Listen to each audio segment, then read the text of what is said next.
Good morning students. आज जो topic हम डिस्कस करेंगे वो क्लास 11th का फर्स्ट चैप्टर से स्टार्ट करते हैं हम कि मीनिंग ऑफ स्टैटिस्टिक्स होता क्या है।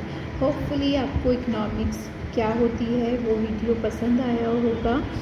आगे हम जो टॉपिक डिस्कस कर रहे हैं वो स्टैटिस्टिक्स का। तो स्टैटिस्टिक्स होती क्या है, इसे हम क्या कहते हैं। आप फर्स्टली जब स्टैटिस्टिक्स आपने वर्ड सुना होगा तो आपके माइंड में आ रहा होगा कि हम किसी डाटा को लेते हैं, कलेक्ट करते हैं, उसको दिखाते हैं। तो हाँ, इसी को भी हम स्टैटिस्टिक्स कहते हैं, बट एक प्रॉपर वे में जो हमारी बुक लैंग्वेज होती है उस वे में हम समझते हैं। तो स्टैटिस्टिक्स जो वर्ड है वो 4 उससे लिया गया है, लैटिन वर्ड से लिया गया है, Italian, German, in fact Greek word से भी लिया गया है।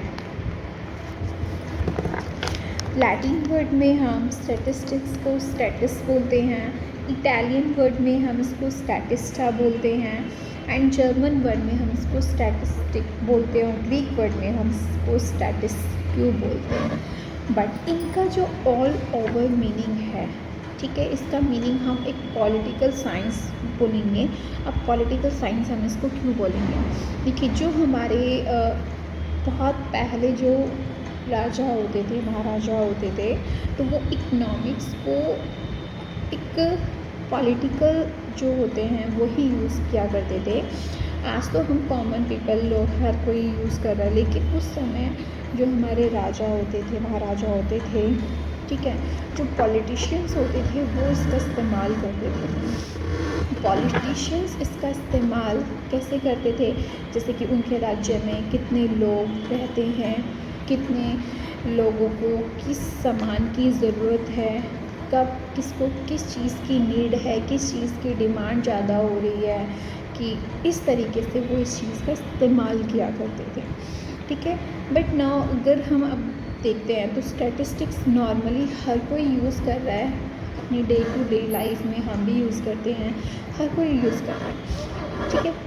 अब देखते हैं स्टैटिस्टिक्स का हिंदी में मीनिंग क्या कहते हैं। बहुत सारे बच्चे इंग्लिश में नहीं समझ पाते कि स्टैटिस्टिक्स होता है क्या है। तो स्टैटिस्टिक्स को उनकी बुक में आंकड़े बोला गया है।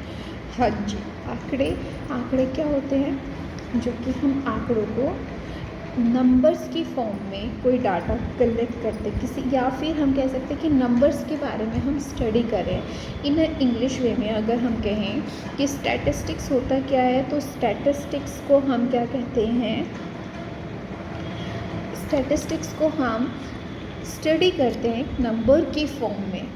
अब जो हमारी नंबर की फॉर्म होती है, ठीक है, नंबर की फॉर्म में अगर आप कहोगे कि स्टैटिस्टिक्स क्या, मैं बोलूँ कि 5 स्टैटिस्टिक्स है।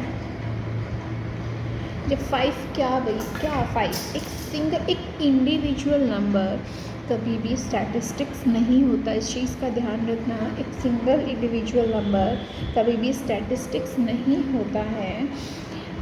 नाउ अब जो हमारा स्टैटिस्टिक्स होता है, ठीक है, अब वो हमें एक वेरिएबल की फॉर्म में पढ़ते हैं। वेरिएबल दैट मीन्स डाटा, कि हम अपने जो डाटा होता है वो किस तरीके से हम लेते हैं। डाटा हमारा एक होता है क्वांटिटेटिव और एक होता है qualitative. Quantitative and the qualitative, आपको इसका बहुत अच्छे से डिफरेंस पता होगा। एक सिंपल सा मीनिंग है। क्वांटिटेटिव मतलब जिसमें हम क्वांटिटी मेज़र करते हैं, दैट मीन्स नंबर में हम इसे एक्सप्रेस कर सकते हैं, ठीक है। बट क्वालिटेटिव वो होता है जिसे हम नंबर्स की फॉर्म में एक्सप्रेस्ड नहीं कर सकते, उसे हम क्वालिटेटिव कहते हैं। और क्वांटिटेटिव जिसे हम नंबर्स की फॉर्म में क्या कर सकते हैं, एक्सप्रेस कर सकते हैं, उसे हम बोलते हैं क्वांटिटेटिव, ठीक है। और क्वालिटेटिव जिसे नंबर की उसमें नहीं, एग्जाम्पल के उसमें अगर हम देखें, हम अपनी हाइट को मेज़र कर सकते हैं, ठीक है, नंबर की फॉर्म में, लेकिन किसी की क्वालिटी, ठीक है, एक ट्रूथनेस, सच्चाई, ईमानदारी, ये सब हम मेज़र नहीं करते एक नंबर की फॉर्म में, तो उसे हम कहेंगे क्वालिटेटिव। और क्वांटिटेटिव जो हमारी हाइट हो गई, वेट हो गई, जिसे हम नंबर की फॉर्म में मेज़र कर सकते हैं, ठीक है। तो ऑल ओवर जो हमारी स्टैटिस्टिक्स है वो किस में रिप्रेजेंट की जाती है?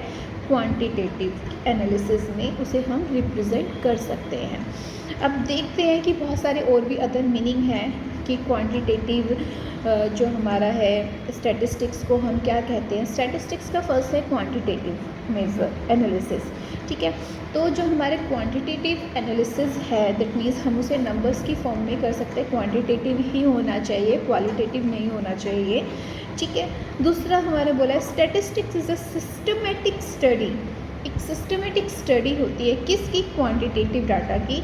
तो डेफिनेटली अभी आपको समझाया कि जो हमारा क्वालिटेटिव होता है, ठीक है, हम क्वालिटेटिव नहीं करते, क्वांटिटेटिव के ऊपर फोकस करते हैं। फर्स्ट पॉइंट से ही एक को रिलेट कर रहा है, सेम वही बात बोल रहा है, ठीक है। घूमकर नेक्स्ट पॉइंट पे आते हैं। जो हमारा स्टैटिस्टिक्स है is the discipline that concern the collection, organisation, analysis, interpretation, presentation of the data, ठीक है। तो ये थोड़ा सा पॉइंट डिफरेंट है।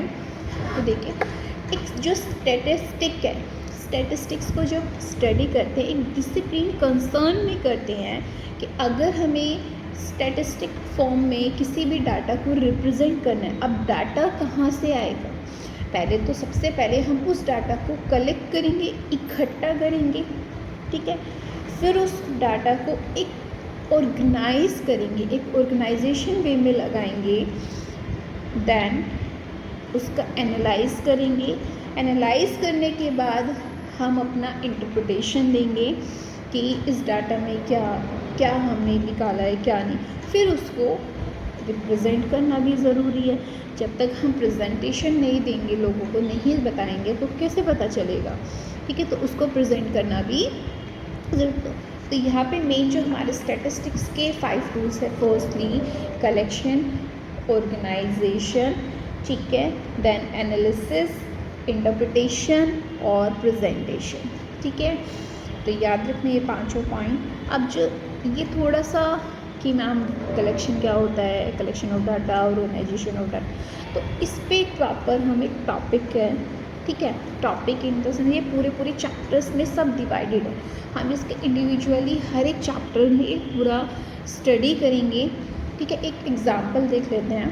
सपोज़ हम एक एग्ज़ाम्पल के उस पर मैं सिर्फ अभी थोड़ा सा समझा रही हूँ लिटिल बिट कि हमारे इंडिया है और यूएस है, ठीक है। अभी जो कोविड केसेस हमारे इतने ज़्यादा हो रहे थे तो उसी से रिलेटेड लिया है। अब कोई ना कोई पर्सन तो डाटा कलेक्ट कर ही रहा होगा कि कितने केसेस आ रहे हैं और कितने केसेस नहीं आ रहे। तो सपोज़ इंडिया में पर डे 10,000 केसेस हैं और यूएस में 20,000 केसेस है। तो यहाँ पे हमने जो डाटा था वो क्या है, कलेक्ट किया, फिर उसको एक सिस्टमेटिक वे में ऑर्गेनाइज करा, ठीक है। एनालाइज करा कि क्या एनालाइज किया कि इंडिया के कम केस है यूएस से, बट अभी भी इंडिया में बढ़ भी रहे हैं, यूएस में भी बढ़ रहे हैं, या यूएस में कम हो रहे हैं। उसके बाद हमने अपना इंटरप्रिटेशन दिया कि जो इंडिया है वो अच्छे से इससे फाइट कर पा रहा है या अच्छे से डील कर पा रहा है कि इसको कैसे ठीक किया जा सकता है। तो ऐसे बहुत सारे केसेस, ठीक है। देन उसको हमने प्रेजेंट किया। अभी जैसे मैं आपको बता रही थी ये प्रेजेंटेशन ही है एक तरीके से। ये आपको प्रॉपर एक इंडिविजुअली जब हम चैप्टर पढ़ेंगे तब बहुत अच्छे से समझ में आएगा। अभी सिर्फ आपको लिटिल बिट आइडिया मैंने दिया है। नाउ जो हमारा स्टैटिस्टिक्स होता है ये बिना इन तीनों के बिना स्टैटिस्टिक्स कंप्लीट नहीं है, ठीक है। सिर्फ क्या होता है statistics, data are only which are aggregate. हमारा जो डाटा है वो एग्रीगेट होना चाहिए। अब मैंने बोल दिया कि क्लास में एक राम नाम का लड़का है, उसकी 12 ईयर्स एज है। क्या 12 ईयर्स एज है, हमें क्या करना भाई, उसकी एज से कौन राम कौन 12 ईयर्स का, हमें क्या करना। बट अगर मैं बोलूँ कि आपके क्लास की एक एवरेज एज जो है वो 14 ईयर्स है, दैट मीन्स किसी की 13 भी हो सकती है, किसी की 15, किसी की 16, मतलब एक एवरेज एज आपको पता चल गई कि हाँ भाई इतने। तो एक एग्रीगेट स्टेटस आपको पता चल गया, ठीक है, एवरेज, ठीक है। And last one is compare. अब कंपैरिजन में आपको बताया कि हम किसी भी डाटा को एक कंपैरिजन कर सकते हैं, कंपेयर कर सकते हैं, ठीक है। जैसे अभी यूएस का बताया और इंडिया का बताया कि इंडिया में कम केसेस है, यूएस में ज़्यादा केसेस है एज़ कम्पेयर टू इंडिया, इन दोनों की बात कर रहे थे। तो इसमें कंपैरिजन भी होता है। तो 3 पॉइंट कौन कौन से? एग्रीगेट, एवरेज और कंपेयर। एग्रीगेट में आप किसी भी एक इंडिविजुअल पर्सन की बात नहीं कर सकते, इंडिविजुअली स्टैटिस्टिक्स की बात नहीं कर सकते, आपको एक एग्रीगेट होना चाहिए। Then second average and last one is compare, ठीक है। इसके बाद हम नेक्स्ट वीडियो में डिस्कस करेंगे। Thank you. होपफुली अगर आपको ये टॉपिक समझ में आया तो प्लीज़ मेरी इस वीडियो को लाइक करें, शेयर करें, कमेंट करें। Thank you.